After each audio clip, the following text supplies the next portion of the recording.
ভালো নেই। প্রশ্ন করুন কেন ভালো নেই। কেননা সকাল থেকে যেন মনে হচ্ছে আমি বাংলাদেশে আছি।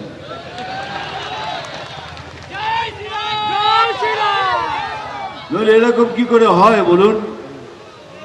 ওখানে হারমোনিয়াম ভেঙে দিচ্ছে, এখানে একটা বাচ্চা মেয়েকে গান গাইতে দিচ্ছে না। আগেই বলেনি আমরা মুসলমান বিরুদ্ধ নই, যেভাবে প্রচার করা হয় বিজেপি মুসলমানদের বিরুদ্ধে, আমরা বিরুদ্ধে নই। যারা ভারতকে ভালোবাসে, যারা এই দেশের মুসলমান, তাদের বিরুদ্ধে নই আমরা। তাদের বিরুদ্ধে নিশ্চয়ই যারা আমাদের দেশে থেকে দেশের ক্ষতি করার চেষ্টা করে। আজকে এমন একটা অবস্থা দাঁড়িয়েছে, ভেতরে একটা ভয় ধরে গেছে, হয়তো কালকে এটা বাংলাদেশ হয়ে যাবে। কারণ এখানকার সরকার প্রতিবাদ করে না, খালি চেল্লায় আমাদের ডেমোক্রেসি নেই, আমাদের বাকরুদ্ধ করে দেওয়া হচ্ছে। বাকরুদ্ধ আমরা করছি না, আপনারা করছেন। কি করে তাহলে এ বাচ্চা মেয়েটাকে গান গাইতে দিলেন না? এখন সনাতনীরা জেগেছে, আর সনাতনী জাগে মানে এই সরকারের শেষ।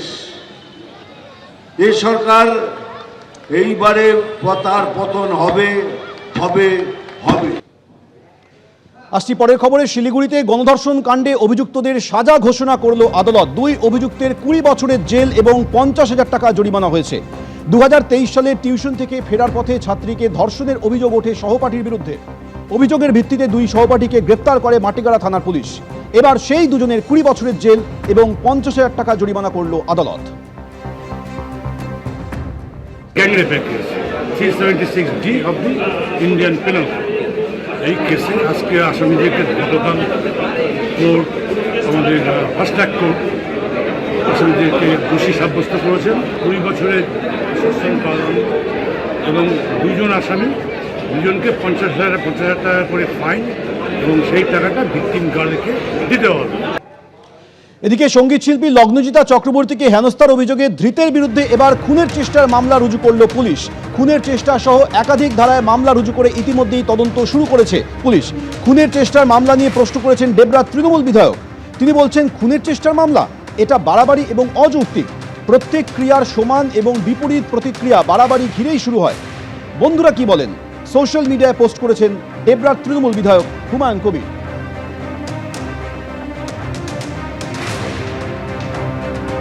ভগবানপুরে একটি অনুষ্ঠানে গিয়েছিলেন লগ্নজিতা চক্রবর্তী। সেখানে তৃণমূল নেতা মেহবুব মল্লিক তাকে হেনস্থা করেন বলে অভিযোগ। সেই অভিযোগের প্রেক্ষিতে পুলিশ তাকে গ্রেপ্তার করে। আর এবার সেই ধৃতের বিরুদ্ধে খুনের চেষ্টা সহ একাধিক ধারায় মামলা করেছে পুলিশ।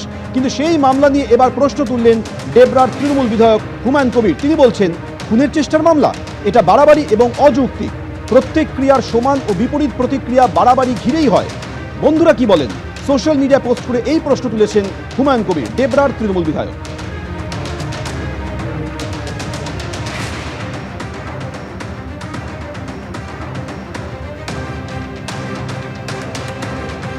আর এবার আপনাদের শোনাবো সঙ্গীত শিল্পী লগ্নজিতা চক্রবর্তী ঠিক কি অভিযোগ করেছিলেন। ভদ্রলোকের নাম মেহবুব মল্লিক।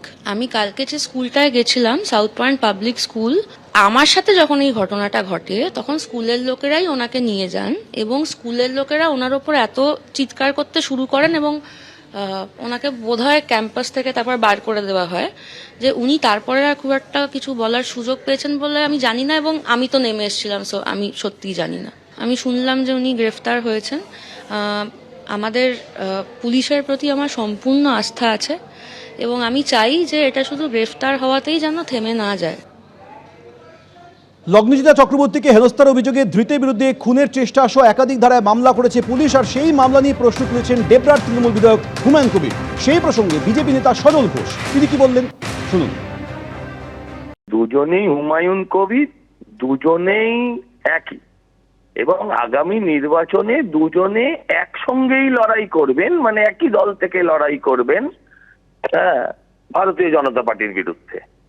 অতএব এর মধ্যে কোনো আমি তারতম্য খুঁজে পাই না। লগ্নজিতা ম্যাডামের বিরুদ্ধে যে মামলাটা করা হয়েছে সেটা ওনার বাড়াবাড়ি লাগলো। ও লগ্নজিতার নাম যদি লগ্নজিতা না হয়ে যদি অন্য কোনো ইসলামিক নাম হতো, হ্যাঁ, তাহলে উনি কি বলতেন সন্দেহ আছে। যে হামলাকারী, সেই হামলাকারীর নাম যদি ঘোষ ব্যানার্জি চ্যাটার্জি হতো তাহলে উনি মুখ খুলতেন কিনা সন্দেহ আছে। এবিপি আনন্দ, এগিয়ে থাকে, এগিয়ে রাখে।